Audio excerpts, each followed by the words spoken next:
Disclaimer: this video contains spoilers for Andor. Are we ready? Fantastic. Now there's only one way out.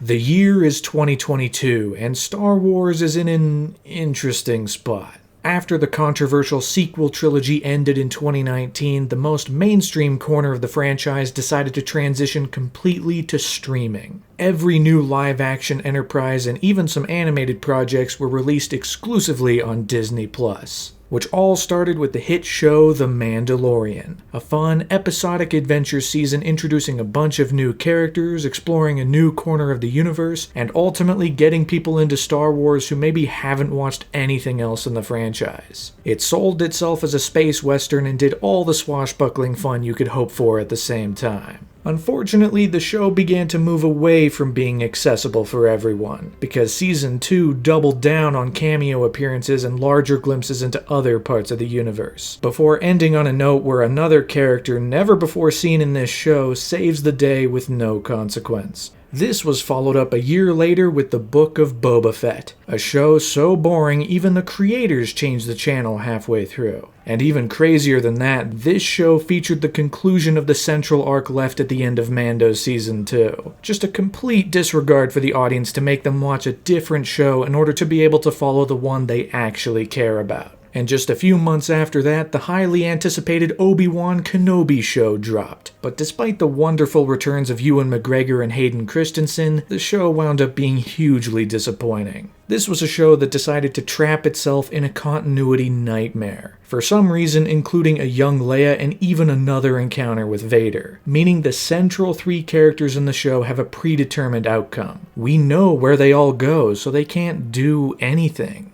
As a result, it just repeats the same beats already covered by episodes 3 and 4, all the while looking like it was made on a budget of $10. After a solid start, things were now in rough shape for Star Wars on Disney+. The incredibly interesting technology of the volume, this huge room of LCD screens that could replace green screens, soon became overused. By the time the Obi-Wan show came out, the walls of the set were incredibly obvious. The limitations became incredibly obvious. And the stories were becoming far more self-referential, making the universe feel so much smaller, as if the only characters that matter are the ones that we've seen before. But at the same time, plenty of people were enjoying these shows. Plenty of people enjoyed returning to the Star Wars universe every week. So maybe it's just a matter of time for me to figure out what's clicking with people. Maybe it's just a matter of time for a show to come along that blows me away. There is a bunch more Star Wars on the horizon. One of them's gotta pull something off, right? Yeah, one of them's gotta, so let's be optimistic. What show do they got up next?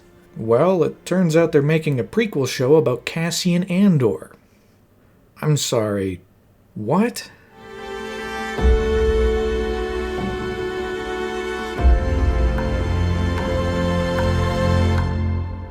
Like every show or movie under Disney's Star Wars belt, the Cassian Andor prequel was a huge production years in the making. Things got off the ground for the first time in November of 2018, when a prequel show was first announced to be hitting Disney's new streaming service. It was actually the second live-action Star Wars show announced, coming after The Mandalorian. This announcement confirmed that Diego Luna would return to play the title character, and the show would be overseen by Stephen Schiff. But after about a year of development, the show was hitting troubles behind the scenes. The original idea behind the series was to join Cassian Andor with K2SO, who would once again be played by Alan Tudyk. The two of them would go on adventures and have a dynamic similar to Butch Cassidy and the Sundance Kid. But for one reason or another, this idea became very limiting. There wasn't a lot of promise in the concept, and developments began to stall out for a while. In fact, Disney allegedly was going to cancel the show entirely in 2019. That was until the tide turned with the announcement that Tony Gilroy was going to join the project. Tony Gilroy, of course, had a significant hand in the reshoots of Rogue One, but even before that, he was best known for writing the Bourne movies, knowing his way around writing and staging action. And above all of that, he's made it no secret that he's not a huge fan of Star Wars. He's not all that invested into it like many others are, which is probably why he too felt the initial concepts were limiting, and that the show could be able to do so much more. So he instead pitched an entirely new idea to Kathleen Kennedy and the people at Lucasfilm. An idea that would make it a far darker, more intense spy thriller that not only told the story of Cassian, but also the formation of the rebellion itself, and all the messiness that requires. As a result of making big changes, Tony Gilroy ultimately became the sole showrunner for the show, taking over from Stephen Schiff, who would still be around, but Gilroy would be the steward of the entire thing, overseeing it from start to finish. Unfortunately, despite things moving smoothly throughout 2019 and into 2020, the production was ultimately delayed by the COVID-19 pandemic, which hit every part of the film industry like a brick wall. But despite being locked inside throughout the year, the crew behind the scenes did their best to keep the machine moving to get the show started in some amount of reasonable time. Because during 2020, casting took off. Given the changes made to the story, Alan Tudyk was no longer going to take part, but maybe he'd come back for future stories after this first season. Instead, the cast got filled out with a bunch of other faces, plenty of whom were new to Star Wars, like Stellan Skarsgård, Kyle Soller, Denise Gough, Adria Arjona, and Fiona Shaw. But there would be some familiar faces in the world of the Rebellion, with Genevieve O'Reilly coming back, reprising her role as Mon Mothma from Rogue One and the Revenge of the Sith deleted scenes. And eventually, even Forrest Whitaker was confirmed to return, once again taking on the role of Saw Gerrera. And at the end of the year, a small influx of promotion hit the internet, as on December 10th, 2020, Disney hosted their Disney Investor Day, which showed off all sorts of big announcements from all of their major branches, including Marvel, Pixar, National Geographic, you name it. And Lucasfilm got their hands into that pie as well, announcing plenty of new shows, including the one and only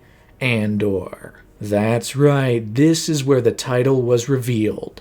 Andor. Kinda makes sense, to be honest. It's like Solo, we probably could have seen this one coming. And they even showed off a quick sizzle reel for the show, featuring glimpses into the pre-production and development, the scale of the costumes and creatures, and even some brief looks at concept art to sell the show. Andor, however, was not the biggest part of the showcase. In fact, it was probably the part of the showcase fans were least interested in at this point. Bigger names like Obi-Wan Kenobi, Ahsoka, even new announcements like The Acolyte were drawing more attention. But that didn't stop the Andor machine, because just before this, in November of 2020, the show entered production, all under the working title Pilgrim. And it obviously had to run up against the new COVID precautions to make sure everyone was safe and healthy during the shoot. But also, in a difference from every other live-action Star Wars show so far, this one did not at any point use the volume, the big wraparound screen that had become ubiquitous with Star Wars at this point. Given the scope and scale of Andor, as well as the specifics of the story, it was decided to film primarily on location, and if failing that, film within huge sets that'd fill up sound stages. Filming took place all around England and even moved up into Scotland to film in the mountains. Filming in various locations like Little Marlow in Buckinghamshire, Corryton Refinery, Canary Wharf, Cleveleys, and of course, Pinewood Studios, which had been the filming ground for plenty of Star Wars movies, including all 3 in the sequel trilogy.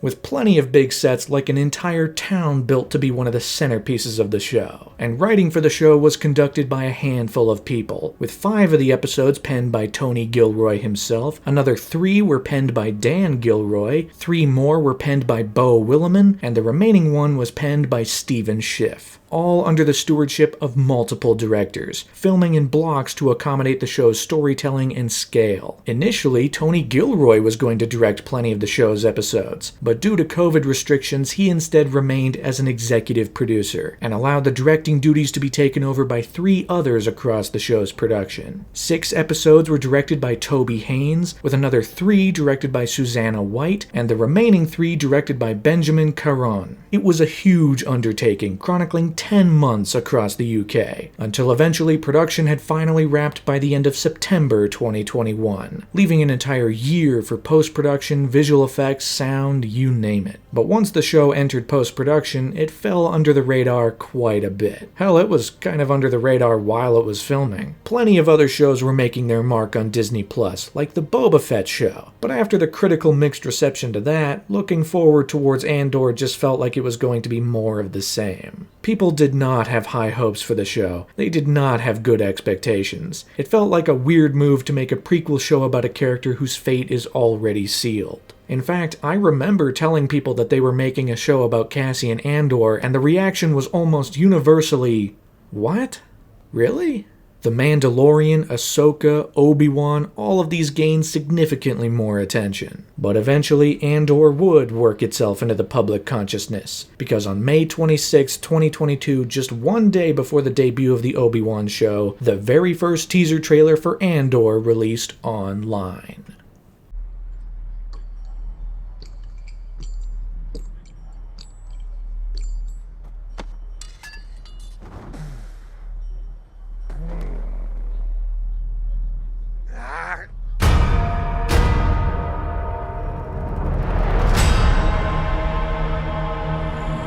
Across 2 minutes, this teaser doesn't show much, instead focusing on brief moments with the large ensemble of characters, only a small part of which is Andor himself. We have glimpses of Stellan Skarsgård's character, Luthen Rael, we see Mon Mothma, we see Imperial guys making a mess, but more significantly, this shows off the look of the show. There was really one big takeaway upon this trailer's release. It looked real. It wasn't shot on the volume. It was using real sets, practical locations, big explosions, on-set work more fitting of a big-scale production like this. And framing it more as an ensemble story within the Star Wars universe, with people facing off against the oppressive Empire, that could be interesting. There wasn't a ton here to get people immediately excited, at least not everyone, but there was enough to get people intrigued. And at the very end, the start date was revealed. The show would debut on August 31st, just a couple more months until it had hit Disney Plus for everyone to see. This was even joined by an initial teaser poster, continuing to display the more gruff aesthetic and the release date reveal. The show, of course, quickly faded into the background again as Obi-Wan continued throughout the following weeks, but throughout the summer, Andor eventually re-entered the conversation. It was confirmed that the show would be longer than most Star Wars Disney Plus outings, sitting at a whopping 12 episodes. Mando had 8 episode seasons, Boba Fett had 7 episodes, and Kenobi had merely 6. So Andor was going to nearly double their size for a significantly longer amount of time. And eventually, promotion continued again on August 1st, 2022. Not just with the release of this all-new poster revealing the ensemble, but also with the release of the second full trailer. To steal from the Empire? To just walk in like you belong? They're so proud of themselves. So fat and satisfied. They can't imagine that someone like me would ever get inside their house. Now this trailer is far more interesting, presenting the struggle as something far grander than it's ever been before. This is a trailer broken up into vignettes, with each major character getting a moment to show off a little bit about what their story is going to entail, with various set pieces revealed along the way and spectacle around every corner. But more interestingly, the dialogue, even within this trailer, is quite good. You're in my net. Are you a fish? Or are you a thief? And at the end of it all, it was revealed that the show's debut was delayed slightly, pushed back to September 21st. But that also came with the announcement that the first 3 episodes would debut at once, meaning those interested in the show would have to wait a bit longer, but they'd get more bang for their buck once the show launched. Overall, there were still plenty of people not really all that enthused or interested in the show just yet, but for those who saw this trailer, it already looked different than what Disney Plus had offered for Star Wars. Gotta wonder if that's a sign for things to come.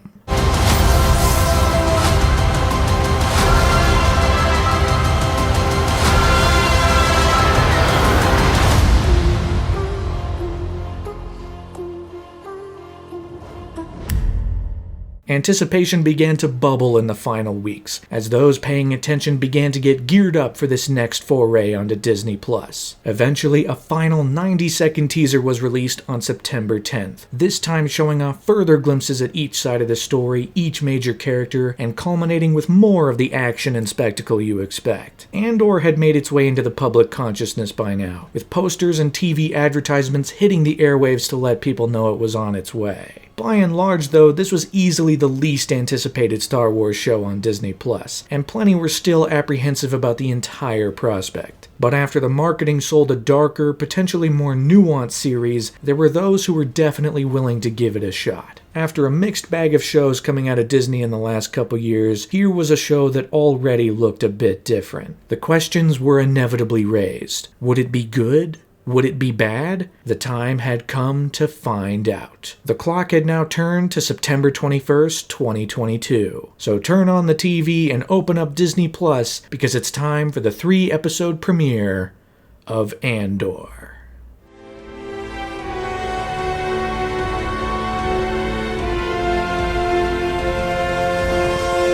From the very first shot, this looks like a real show. I know it's crazy to say it, but immediately this show establishes its visual aesthetic with only a few key shots. The lights, the lens flares, the rain, the nightclub aesthetic, soon followed thereafter by the world of Ferrix and its dusty, more grimy look. It's all trying to harken back to the visual language of Rogue One. Handheld cameras, dirty production design, this is a universe, a world in which things are not perfect. They're hobbled together until they work. And all of it helps to capture these ground-level characters within seconds. So what's the story? Well, it's 5 years before the events of Rogue One, and Cassian Andor is looking for his lost sister. But in his search, he gets cornered by 2 Morlana corporate security guys, and after an altercation, he winds up killing both of them. We're going together. I'll tell them what happened.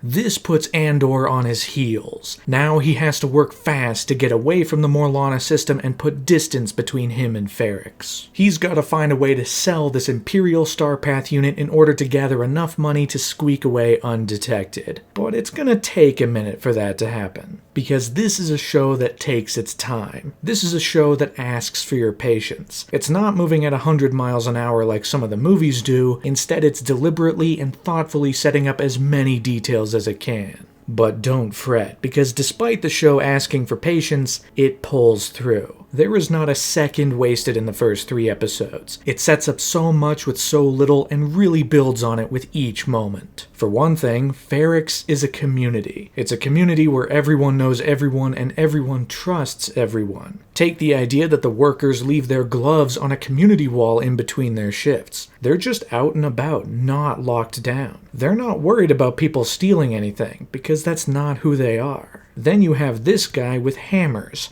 the Time Grappler, who beats down on this piece of metal, acting as a clock tower essentially, calling the beginning and end of each day. This is a very focused and refined society who works by a set system. Even Cassian has friends here, like Brasso, who we're introduced to right away. When in a jam, Andor asks Brasso for help, and while he's definitely a little confused and wants to know more, we understand with just a few glances that he knows his friend is in trouble, and he's going to help him out. So they craft a quick alibi together, no questions asked. You were gone when I woke up. You've come here now to apologize. I accept your apology. You have Cassian's adoptive mother, Marva Andor, who is a large voice within Ferrix, having been a member of the Daughters of Ferrix some time ago, establishing that she has significance among this community. She's even got a droid, B2 Emo, who is great fun. He's also interesting because he's clearly been around for a while. This character was described as being like a dog, but more specifically, an old dog. He needs to be plugged in all the time, his battery reserve isn't what it used to be, he's got replacement parts, scratched paint, so you on one hand understand that Cassian's known this droid for a long time, but you also empathize with its age and struggles over the course of the episodes. I know it takes a lot of energy, but can you make a lie for me? I can lie. I have adequate power reserves. Don't tell anybody you saw me. Don't tell anybody you know where I am. That's 2 lies. Let's have both. I will have to recharge at home. Bix Colleen is a close friend of Andor, but like several other people in town, she's kind of sick of doing favors for him all these years. But even she understands that when he's in a jam, he needs some help. So she calls in a buyer to purchase the Starpath unit that can send Cassian on his way. She also has a boyfriend, Tim Carlo, who is one of the most important characters in this stretch. He's suspicious that Bix might be cheating on him with Cassian, which creates some conflict between the two. He's constantly sniffing around trying to find the truth, but at the same time, we understand that there's no cheating going on, and that he and Bix still care about each other, forming that connection even beyond the suspicions. Ferrix, however, is not the only side of the story we see, because the other side is with our villain Syril Karn, the deputy inspector of the Morlana Corporate Authority. Upon hearing about the death of the other two corporate guys, he now wants nothing more than to find their killer and bring him to justice. His boss, however, wants to keep it quiet. He wants to frame it as an accident. The less noise they make, the less the Empire will care, the more they can keep their control. Which leads to another great conversation between these two as they clearly articulate their two sides. But even better than that, it gets us to root for Syril Karn? I mean, the dude's like dweeb supreme. He's tall, he's lanky, he's fairly insufferable as a character, but we also want him to supersede his boss. We understand exactly the position he's in, exactly what's going on in his mind, and part of us is like, yeah, he should seek justice for those two guys. Even though, if he does, it'll lead back to Andor. It just helps make the two sides of this conflict so much richer. We understand the other side just as much as we understand Andor. And of course, his boss is going on a business trip for a bit, so Syril is put in charge in his absence, and he puts all of his efforts into finding the killer, which is exacerbated when Tim, in a drunken move, reports Cassian back to the corporate authority, leading them to Ferrix. I also love this guy, Sergeant Linus Mosk. He's just a kiss-ass, it's awesome. It makes for this really fun dynamic between the uptight stickler and the louder, more enforcing sergeant who can enact his will. Dude's just got great energy. There's fermenting out there, sir. Pockets of fermenting. Corporate tactical forces are the Empire's first line of defense, and the best way to keep the blade sharp is to use it. At the same time, the show's first episodes build up a flashback arc. We see Cassian as a child named Cassa on the planet of Kenari. A Republic ship has crashed on the surface, and Cassian is following a band of warriors to go check it out and see what's up. At first, this can seem a little disconnected, until you realize this was the last time he ever saw his sister, the person he was searching for at the very beginning. And at the same time, the leader of this group is killed, leaving the rest of the group to carry the body, while Cassian stays behind in the ship. Only to then be discovered by Marva and Clem Andor. And since a Republic ship is on its way to investigate the crash, they carry Cassian out of there before the whole planet becomes scorched earth. It ties back to how long Cassian's known B2, his relationship with his adoptive parents, and even tells us that one of them isn't around anymore, since Marva is alone in the present day. It does all of that without saying it, just communicating through other means and via use of context clues to put everything together. And finally, in the present day, Luthen Rael has arrived on Ferrix, the prospective buyer of the Starpath unit, and the one holding the money that could get Andor out of there. But he's not just here for the Starpath unit, he's also here for Andor himself. Yes, I want the box, and I'll leave with that if it's all I can get. I came looking for something more, and I think I found it. This show takes its time. It builds every possible angle, and it spends the first 2 episodes putting the pieces together for the 3rd episode to bring it home. But you might ask, why not just have the 3rd episode, if that's the one where everything happens? Well, because the 3rd episode doesn't work without the other 2. Payoff requires setup, and this show does as much setup as possible to make everything crystal clear for the 3rd episode to hit as hard as it possibly can. But at the same time, setup requires payoff, which is why it was a super smart move to release the first 3 episodes all at once. This way, the audience can get into the rhythm of the show and understand that their time is not being wasted. Everything is here for a reason, and it's all going somewhere. Everything established in the first 2 episodes builds right into episode 3. The corporate authority has arrived. 12 men plus Syril Karn and Sergeant Mosk. Cassian meets with Luthen as the walls slowly begin to close around them, and it all builds into an incredibly staged showcase of brief yet effective action. You have this big shootout in a warehouse, blaster fire going off, corporate guys sneaking around, with Luthen and Andor forced to trust each other to get out. But it's not just about blasters firing, you have the added environmental element of these chains being broken and these pieces of metal dropping from the ceiling, changing the dynamic of the room and of the entire battle the longer it goes. Suddenly it creates a ticking clock within the sequence, adding even more pressure as our heroes try to escape. Every character, every idea here is given a payoff. Even Tim, who suddenly begins to learn the consequences of his actions, is swiftly killed by the Morlana security guys, which results in a huge emotional moment for Bix. Meanwhile, we also get a payoff to Ferrix being this huge community. All across town, once the corporate authority reveals themselves, they start banging on these pieces of metal hanging on every structure. One person starts, another follows, until suddenly the entire town is following suit, creating a huge amount of tension. That's what a reckoning sounds like. But even better than that, it's all followed up by this line. It's when it stops. That's when you really want to start to fret. So, what happens when it stops?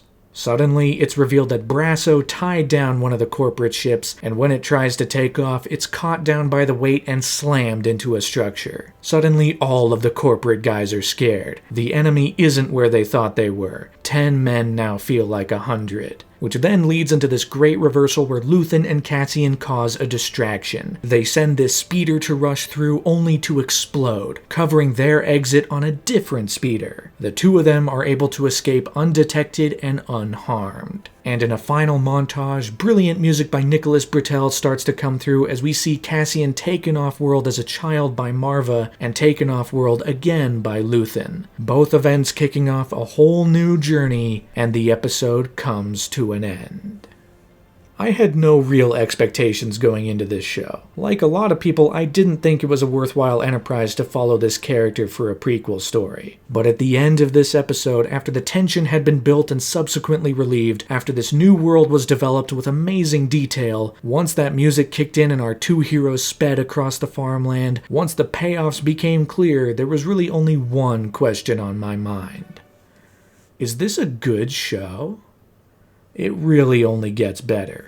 Once the first 3 episodes had wrapped up, I had accurately twigged that this season would consist of several 3-episode arcs. Every 3 episodes would center on a different story around Andor as we follow him closer and closer to the events of Rogue One. And I was mostly right. I got the details a bit wrong, but even though this season does operate on arcs, it more interestingly does not forget about the previous arcs. It doesn't just move on to the next thing, it actively deals with the consequences of the previous thing. Like the fact that Cyril Karn majorly messed up. His investigation into Andor, into Ferrix, was a colossal failure. It was so bad that the Morlana security apparatus winds up being completely disbanded, leaving the Empire to take full control of the sector. You've rung the final bell on corporate independence. As of this morning, the Morlana system is under permanent Imperial authority.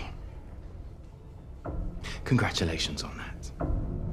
Karn himself returns home to Coruscant, only to be berated by his mother who never really quite believed in him. Kinda gives us some great insight into how he became the way he is. And this ultimately sees him parked behind a desk for the foreseeable future. Meanwhile, Andor is brought to the world of Aldhani to join a team of rebels in a never-before-attempted heist against a military garrison on the planet, all to steal a whole boatload of cash from the Empire and kick him where it really hurts. This is where our second arc begins, where we're introduced to a bunch of new characters, a new mission, and even more setups and payoffs to carry us through the next 3 episodes. On top of some smaller details, like Andor taking on the name Clem as a disguise, which is actually the name of his adoptive father. And he joins a team consisting of Vel, the team leader, who's tough as nails and someone you definitely don't want to get on the bad side of. Terramin, the muscle of the team and a former stormtrooper. Cinta, probably the toughest and most fearless one of the bunch. She knows exactly what the mission is, exactly what the long game is, and what's at stake. It is subtly referred to that she is also together with Vel. But a little detail I never notice is that Cassian occasionally tries to hit on Cinta, only for Vel to intervene.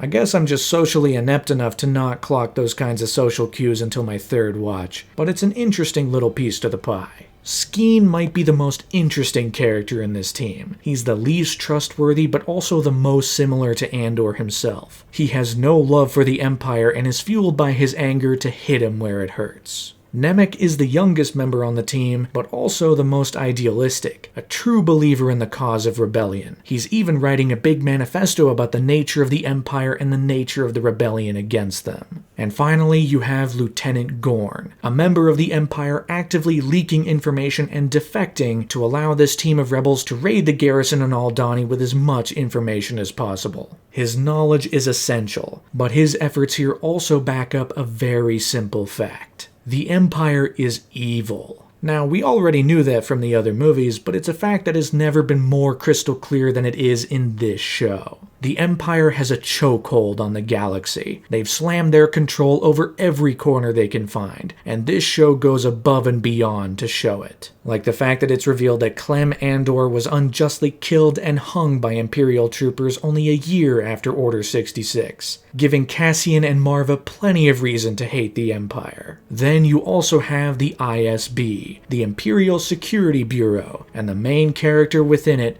Dedra Meero. This group is in charge of security galaxy-wide, but they're also far closer to middle management. They deal with so much more of the nitty-gritty when it comes to holding the galaxy in place. And in an interesting move like Cyril Karn before her, we're kinda sorta rooting for Dedra Meero. She is obviously the most qualified of any of her peers, especially this other guy who's in charge of the Morlana sector, which she has active investment in. Now, on one hand, we understand that we want the most incompetent guy in charge of Morlana, so that our heroes on Ferrix can get away unharmed, but we also understand that Dedra would be far better at handling it. The show gives her an antagonist, someone to butt heads with, which makes her very clearly the protagonist in her story, and someone we understand with crystal clarity the whole way through. So we kinda want her to get control. She'd be better at it. She even has great insights into how the rebellion has to be functioning, noticing patterns that no one else seems to believe.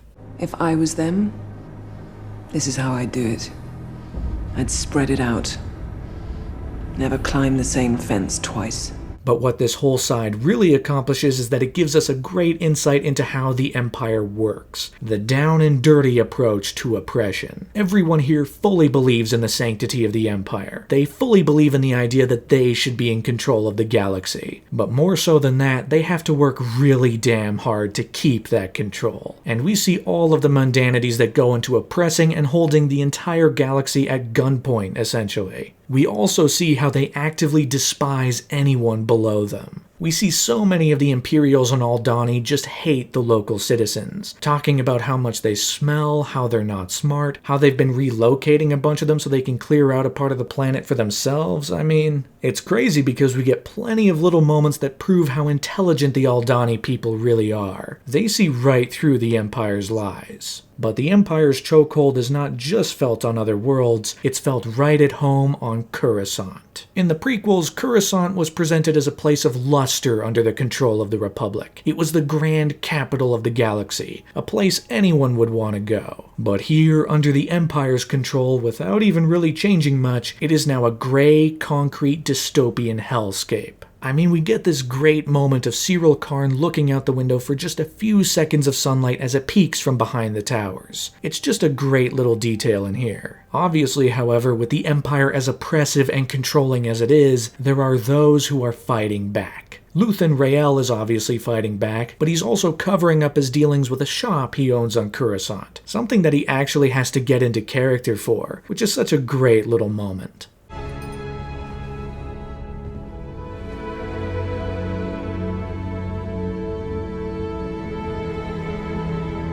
And then, of course, you have Mon Mothma, an Imperial senator secretly funding Luthen's rebellion. But now the money's starting to get tied up. She won't be able to keep funding him if she doesn't find a better way to cover her tracks. Despite the fact that Mon Mothma is a pre-existing character and could so easily be used to just have her on screen for fans to point to, knowing what that is, she is given a whole new shade here. Something that makes her a significantly more rounded character than anything we've seen before. We see her family, her husband and daughter, and we also understand that there isn't a whole hell of a lot of love there, between any of them, which is helped by the fact that it's heavily implied that Mon and her husband were part of an arranged marriage. They were married at 15 after all, and there's plenty of dialogue about potentially outdated Chandrillan customs, which has done nothing but strain their adult life as they grow more and more distant from one another. There's rumor you bought me a present. It's going back. Must everything be boring and sad? What's even more interesting, however, is how Mon Mothma's current plight plagues her family even further. With money getting tied up, she begins to run out of options. She wants to keep her position within the Imperial Senate, but also keep funding the rebellion in secret. And ultimately, the only way out of it is to essentially destroy the family. The only way out becomes that she has to set up her daughter with a banking guy's son. It might not immediately turn to marriage, but it sure sounds a hell of a lot like that's where it's going. On top of framing her husband for gambling to explain where some money might have gone in secret. This section of the show is proof that, despite being called Andor, it is not entirely about Andor. Mon Mothma and Cassian never once interact. There are connections since it's eventually revealed that Vel is a cousin of Mon Mothma, but other than that, what this really proves is that this is a show about rebellion. It's about the fight against the Empire. But at this point, the rebellion is fractured, with different leaders pulling things in different directions, all for the same goal. Luthen is leading his own efforts, Saw Gerrera is leading his efforts. They want the same thing, but they don't trust each other enough to work together for the common good. And Andor has now been caught in the middle of it on Aldhani. He might only be a part of a larger machine, but he's still absolutely central to the entire story. Like the first arc before it, the Aldhani heist takes its time. We set up the characters, we set up their dynamic, we complicate the dynamic with new information. Every little piece of the heist itself is put in place to make sure it's crystal clear for the audience. Heists live and die by their setups. They only work if the information is actively in play before the thing starts. The plans have to be well established so that when things go wrong, we understand immediately what that means and how it puts the heroes on the back foot going forward. Then you can do the fun Ocean's 11 style reversal on top of that for total catharsis. And this heist sets up plenty. It sets up every individual objective, each part of the sequence, the basic geography of the area. We see everything in place before the heist officially begins. We even get Andor himself offering tips and advice to make the whole thing run a bit smoother. Like when it's revealed that the others don't know a very key bit of information about the trawler, the thing they're gonna use to escape. And if they don't know that information, what else don't they know? So Andor quickly takes it upon himself to fly the trawler and get everyone out. We can say it's your idea, I don't care, but if it's my ass on the line, I'm pulling this thing out of there. We also set up the timing. The whole thing is going to occur within an astronomical event called the Eye. It happens once every 3 years, it is of significant importance to the people of Aldhani, and it will be the perfect cover to escape undetected. But even more than any of that, this builds up the tension. The entire last stretch of the 5th episode purely builds up every character's anticipation and anxiousness for the big day. What is everyone in Aldhani thinking? What is Luthen thinking? He's so far away he can't intervene. He only has to wait for the good news or bad news to come in. It's the riskiest thing anyone has ever attempted. It's the first big rebel attack against an entire Imperial garrison. Are they even ready? And it all leads to the big episode, where every piece that's been so deliberately set up finally comes into play. Everything finally kicks off in the 6th episode where the heist begins. There are tons of little moments in here. The whole thing is laced with plenty of character beats, plenty of tension, all the moving pieces are brought along with clarity, and the visuals are also incredibly impressive, especially when the Eye is finally revealed.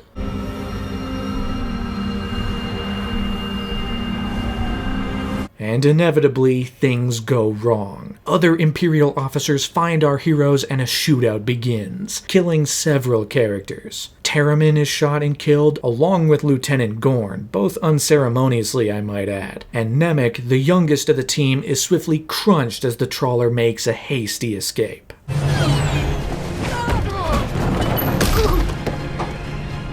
But it all leads into the incredibly thrilling sequence as they blast away from the base, are followed by TIE fighters, and launch into the Eye itself. The music is running at full speed, the visuals are incredible, it's fast, it's exciting, it's brisk, and the catharsis is unmatched. The show put in all of the work so these few minutes could hit at 1000%. It gets your heart pumping as these characters finally escape the TIE fighters, the Eye, and Aldhani by the skin of their teeth.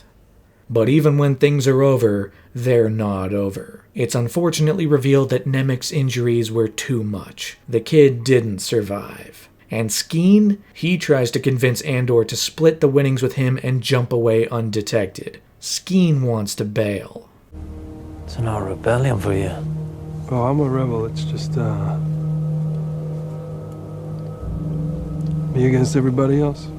This not only reframes Skeen's entire involvement in the story so far, but it's also important for Andor since he sees himself in Skeen. And more importantly than that, he doesn't like it. Catch our breath. Split up the winnings. Even a small little character moment like that can hit with extreme power, as Andor runs away with his cut and Nemec's manifesto, of course, leaving Vel behind with the rest of the take. But what hits even more is the reaction immediately after the heist, because word quickly spreads about this attack and inevitably it gets back to Luthen. We saw him be so stressed and so uneasy about how things would shake out, but now he hears that it was a success. Now he hears that the rebels have just attacked Aldhani and made away with 80 million credits.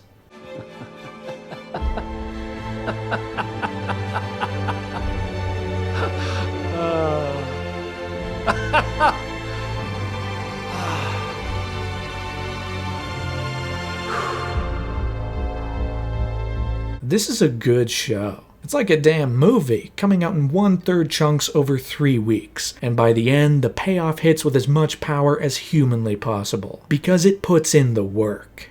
But like with the first arc, we also see the consequences of the second arc. In fact, we spend an entire episode dealing with the consequences before getting into Arc 3. Immediately after Aldhani, the Empire tightens their grip, which is weirdly something Dedra Meero frets a great deal. She knows they're playing right into the rebellion's hand. We're treating what happened at Aldhani like a robbery. What would you call it? An announcement. The Empire has reconsidered all prison sentences, even heightening new ones with anti-imperial rhetoric. At the same time, Dedra herself finally gets a grasp on the Morlana system. After a battle of wits with the other guy, she finally proves herself more capable and takes control of the sector. This is a huge victory for Dedra, which on one hand is satisfying for her, but it's also nothing but bad news for our heroes. Because things on Ferrix go right to hell. It's one thing to see this character go up against other ISB guys, but once she's the antagonist to our established heroes like Bix, she's as evil as they come. But it's also so much more interesting because we understand her so innately. We know exactly where she's coming from, we know exactly what she's after. We also know Bix and understand her as one of our protagonists, which makes scenes like this where they're going head to head all the more thrilling. But it even continues to show how evil the Empire really is, because they use a torture mechanism on Bix that sounds horrifying. They've recorded the screams of dying children, but children specifically from a species with a guttural, haunting wail as they die. Something so mentally taxing and horrifying that it might just break your brain. And smartly, we never hear those sounds. Instead, we see Bix's reaction to them and we fill in the gaps.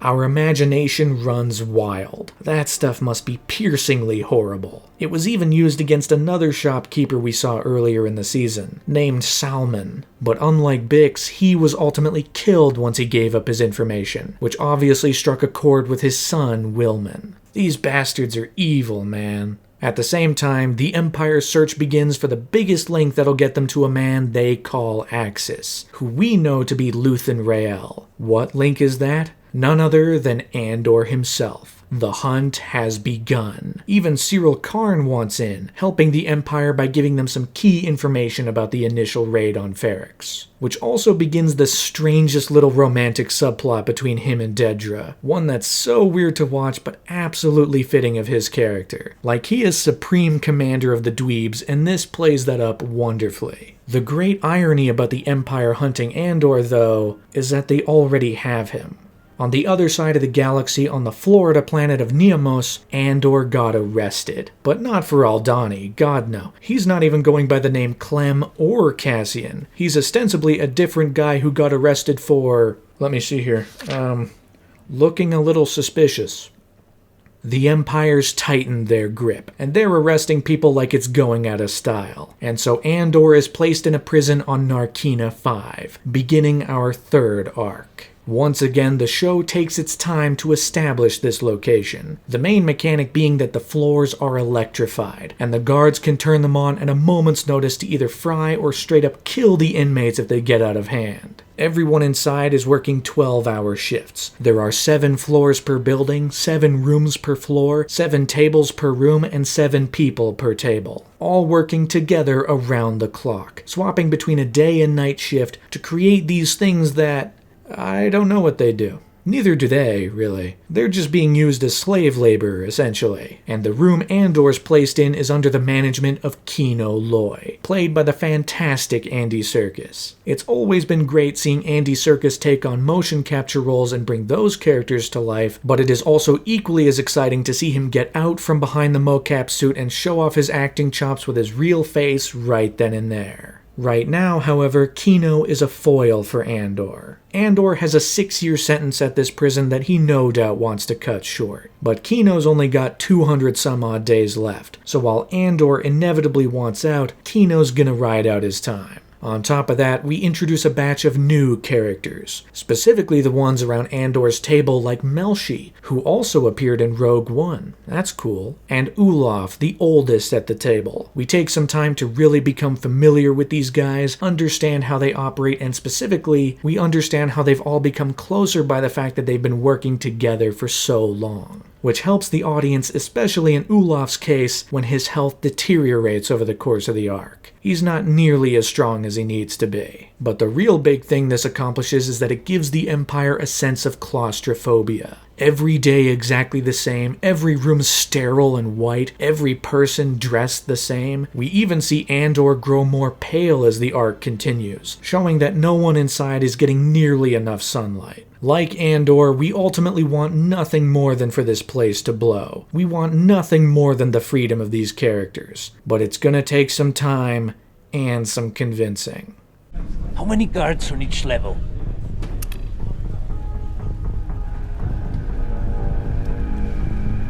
But while this show does often take its time, it still comes through every once in a while for truly breathtaking action. The endings for both arcs before this prove that once the show kicks into gear and all of the pieces are in place, the simple action set pieces are incredibly effective. The rules are established, the setup is complete, and once the knife comes down, it cuts deep. It's also cathartic to watch the action go down after so many dialogue scenes. It's like a little bit of a release. Like a big moment when Luthen makes a grand escape from an Imperial tractor beam. He uses its pull to his advantage, shattering it with pieces of debris. And once the TIE fighters come out, he dispatches them with ease.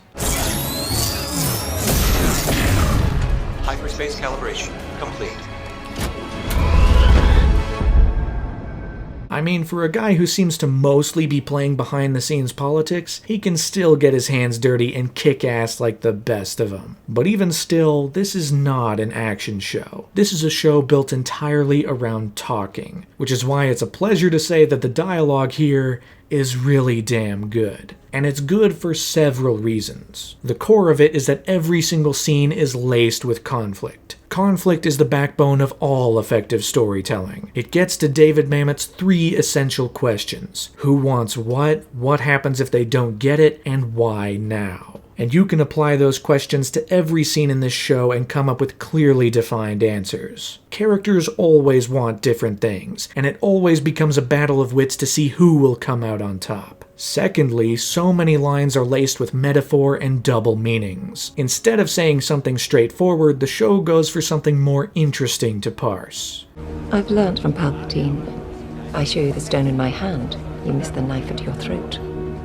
And the real kicker on all of that is that the dialogue is often saying multiple things at once. Characters rarely say anything clearly within a single sentence, but given context clues, we understand the true meaning behind what they're talking about. Whether it be something more obvious, like two characters speaking in code, or characters playing vague, leaving both us and the other characters in the scene to piece things together. So many conversations are littered with all of this, as well as being baked into genuine character dynamics. Like in the two scenes where Luthen talks to Saw Gerrera. We understand how paranoid Saw is, and we also understand that Luthen wants the rebellion to be far more unified. That's how it'll be more effective. But their conversations even tie back to a third rebel leader, Anto Kreegyr, because they know via a spy within the ISB that Kreegyr is walking into a trap. But if they intervene, the Empire will know something's up. They'll know the information got out, that there's a leak within their own ranks. It all increases the political intrigue. Do they kill their best source within the Empire, or do they sacrifice another rebel leader to play the long game? For the greater good. Call it what you will. Let's call it war. Then you have the emotionally rich conversation between Marva and Cassian during Episode 7, before Cassian got arrested and taken to Narkina 5. We see her conviction in hating the Empire. We understand it all ties back to the death of Clem at their hands 13 years ago. But we also see how Marva feels empowered thanks to the efforts in Aldhani, which provides dramatic irony as she doesn't know that Cassian was directly involved in that heist. But more than anything, this gets at the heart of these two characters' stories. Cassian wants to leave, he has to leave, but Marva has to stay, and so the two must part ways, something they both understand yet don't truly want in their heart of hearts. I'll be worried about you all the time. That's just love. Nothing you can do about that. Dude. And then, of course, all of these tricks come through with one of the show's best scenes, Luthen's speech. At the end of episode 10, it's revealed that this ISB guy, Lonnie, is the spy sending information back to Luthen from within the Empire. But the pressure's gotten too much for him, and now he wants out. And upon trying to throw in the towel, he asks Luthen, "And what do you sacrifice?"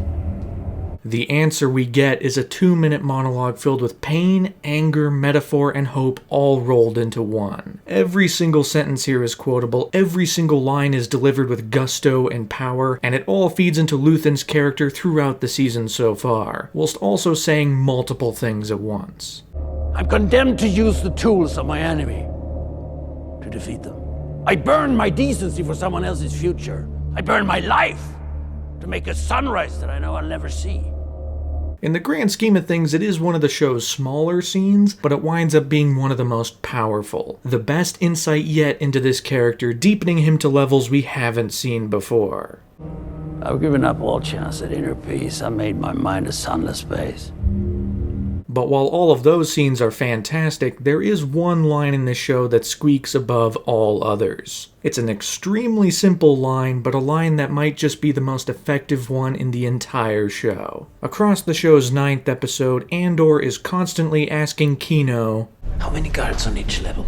But as discussed, Kino's only got so much time left in this prison, and he's more than willing to ride it out. That is, until things inside start to change. Word comes through that something is going wrong on level 2. Information comes through slowly. At first, it's just something's wrong, but then it becomes they fried 100 men. Which makes the earlier scene even more haunting in retrospect, because for just a few seconds the power is drained across the building. And with the power of hindsight, we We now know that was the moment all 100 of those men were killed on level 2. And eventually it all hits a turning point when Olaf's health eventually gets the better of him, and he dies from a sudden stroke only 40 days before his release. This brings in the prison's doctor, another prisoner who reveals the truth. Someone from level 4 who was supposed to be released just wound up back on level 2 the next day. An entire day-night shift found out about this, and the guards fried everyone. 100 men died to keep their secret. But it's no secret anymore. The sentences don't matter. Once you're out, you're put right back in until you're dead. No one is getting out. So Andor asks one last time, How many guards on each level? Never more than 12.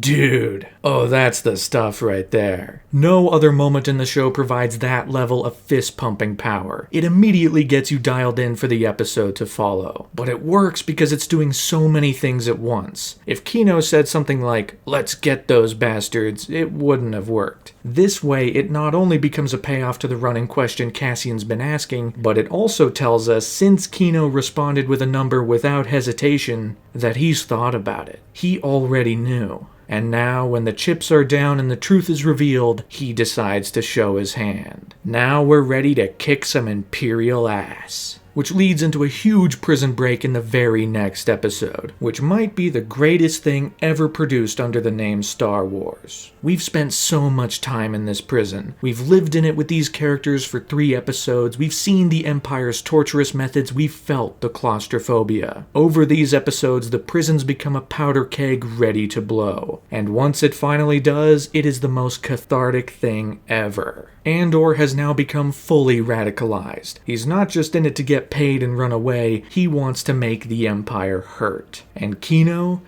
gives this fantastic speech to everyone inside, telling them to rally up, take up arms, and make their way out of the prison. One way out. And the prisoners make their way out, storming past guards, blowing the floors. It's messy, it's not glamorous, so many of them die in the process. But the music is so inspiring, the effort is so extraordinary, that the ultimate victory is as satisfying as it possibly can be. And it all ends on a tragically poetic note. As they finally reach the exit, ready to jump into the ocean on the outside, Kino reveals...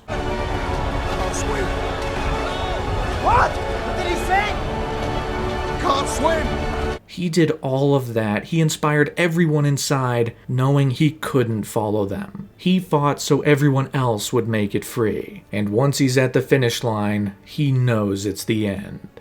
I know this is a TV show, so technically this next sentence doesn't apply, but this is cinema.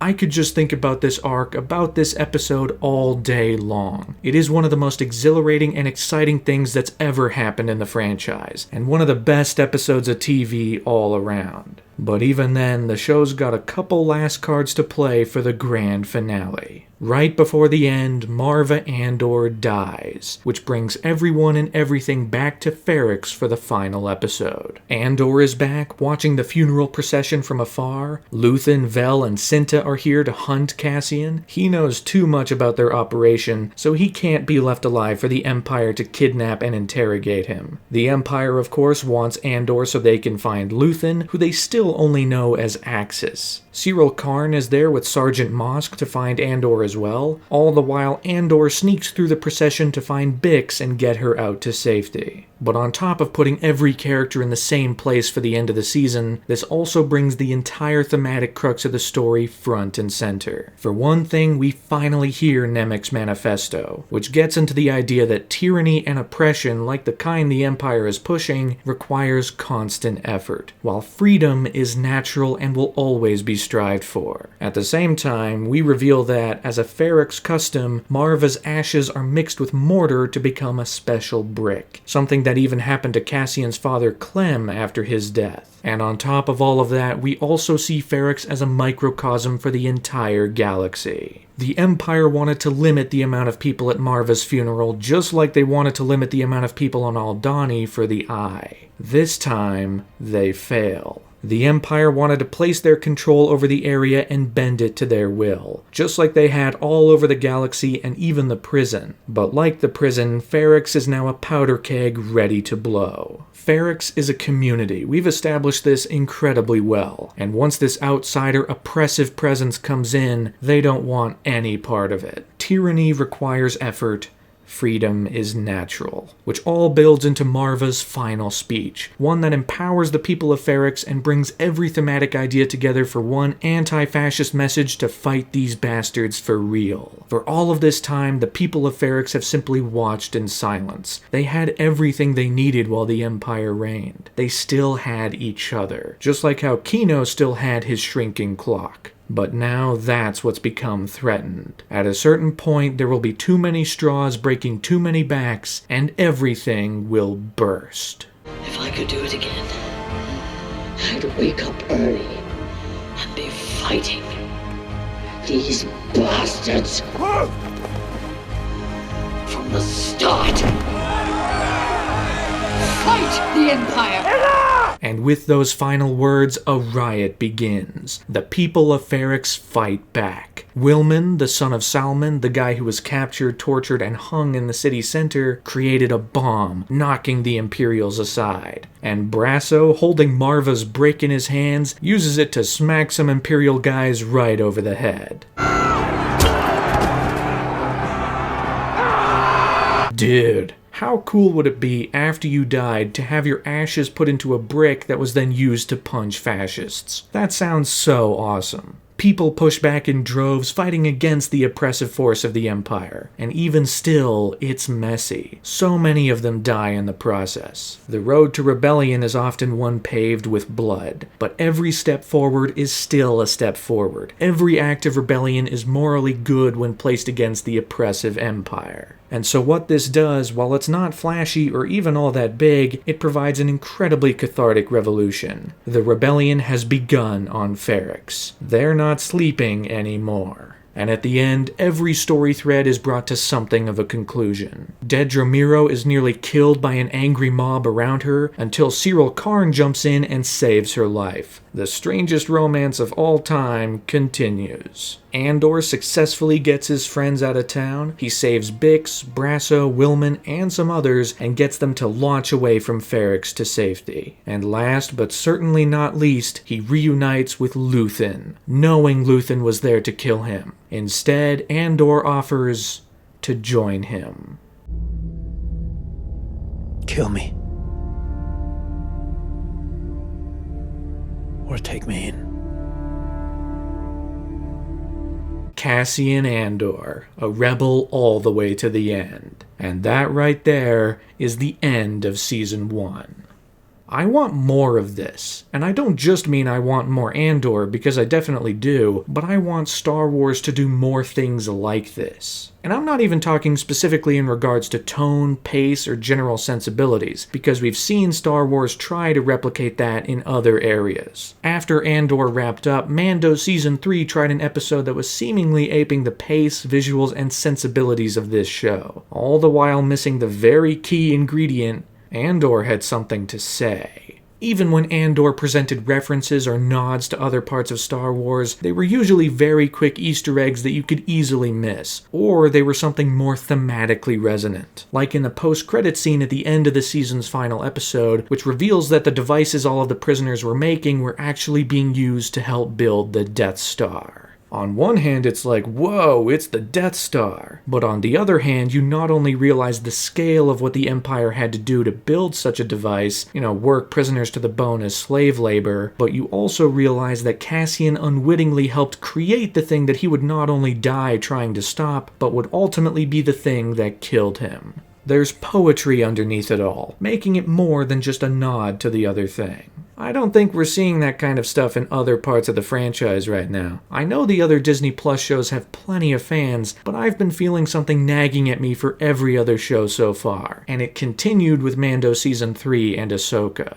Star Wars right now is about Star Wars. It's about bringing back familiar faces, it's about looking at the things we already know, doing the things we want them to do, just newer and shinier. Andor, however, was about something more. It was about the rise of rebellion against a fascist dictatorship. It was about the nature of evil and how oppression takes many forms. And it was also about how the act of resisting that oppression is heroic no matter how small the action itself. And it didn't shy away from how complicated that revolution was. The moral quandaries to win in the long run, the deaths along the way. Andor had things on its mind. And I think it is exactly the kind of show that should be made so much more under these big IPs. IPs are the things that get audiences into seats right now. Like the movie stars of the previous generation, people journey to theaters or streaming service for the logo they recognize. And if that's the case, then it is all the better that these franchises attempt bigger, more ambitious ideas like this. They can do something personal, resonant, and powerful, all under a banner that will allow it to reach the widest audience it can, which will then expose that audience to the possibility of new stories, new types of stories. This is a good thing that these franchises can do, and it's something you can chase regardless of the textural details. For instance, they could make a show with Alden Ehrenreich back as Han Solo. For one thing, the dude deserves a second chance. He did great in that movie, and could absolutely be a great star for another project. But it would also have a completely different tone than Andor. It'd be funny, plucky, adventurous, but still, underneath that, it can have ideas on its mind about Han Solo himself and the world he inhabits, using the character and the franchise to do something beyond just repainting the old things so they look new again. Unfortunately, I don't think something like that will happen. In fact, Andor might be a one-and-done kind of show, since the other Star Wars show that attempted to go for something a little different got cancelled after its first season.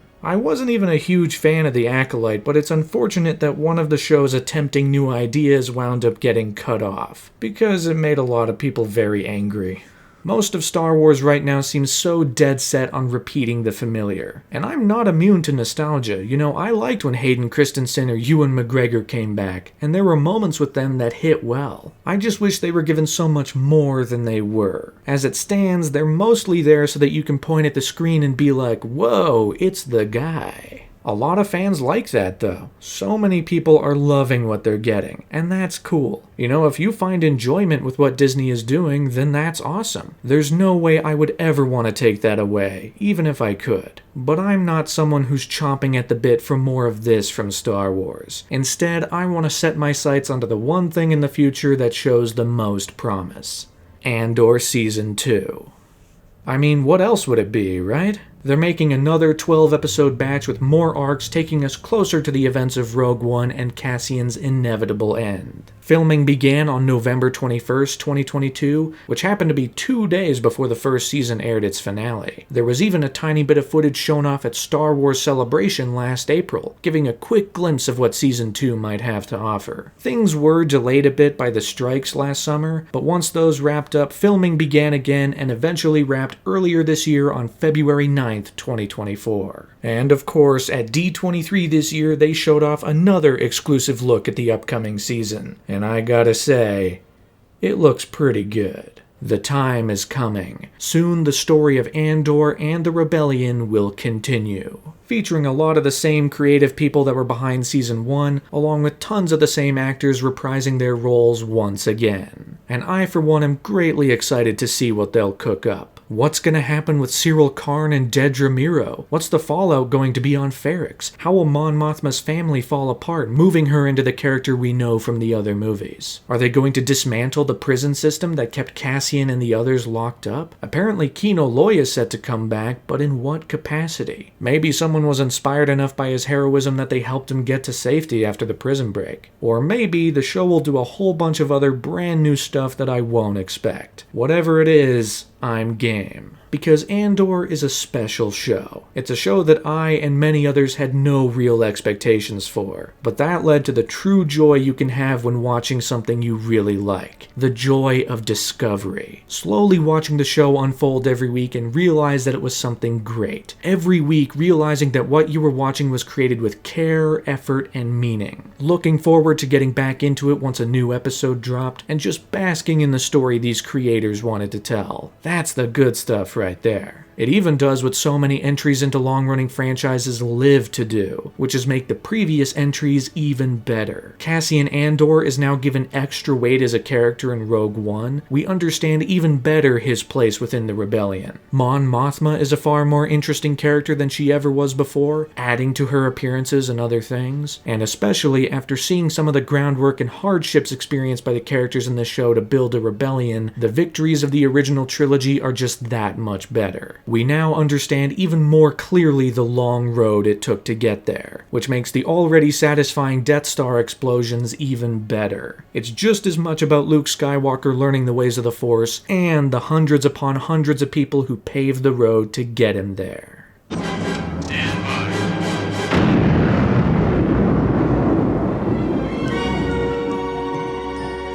And that is Star Wars. This is an odd duck of a franchise. It is both something so intrinsically tied to pop culture over decades, generations really, yet it is also a complete mixed bag in terms of quality, which partly helps in creating a franchise that everyone has a very personal relationship with. Everyone has their own favorite movie, everyone has their own favorite show, video game, book, everyone likes a different aspect of the franchise. And that's good, that's definitely a good thing, it keeps things interesting. I do wish some people wouldn't get as angry when they didn't like something. I also wish some fans wouldn't chase others down for liking a part of the franchise that they might not. That's kinda cringe. Star Wars is big enough for everyone to like a different thing, for everyone to find meaning in whatever corner they might enjoy. And I, for one, had a great time going through the franchise, through its biggest eras, recounting the stuff I liked, the stuff I didn't like, and the generational passings on of the whole thing. All the while capping it off with one of the most ambitious and thematically resonant parts of the entire franchise. A show that captures George Lucas's ideas regarding the Empire and Rebellion better than anything since the original trilogy. And now, I'd like to thank you for watching this series all the way to the end. This was the longest retrospective I've ever done, and if you're here at the end, I salute you for watching it all. Unless you skip to this part, in which case, stolen valor. But this was huge. This was probably too huge, to be honest, which is why next time, I'm gonna take a little break. I don't know for how long, hopefully not too long, but I need a breather. Just a bit of time to regroup and bounce back a little bit. I don't know what I'll be doing next, but I'm sure I'll figure something out. Until then, the Force will be with you because this will be the end of this video, and I will see you guys later.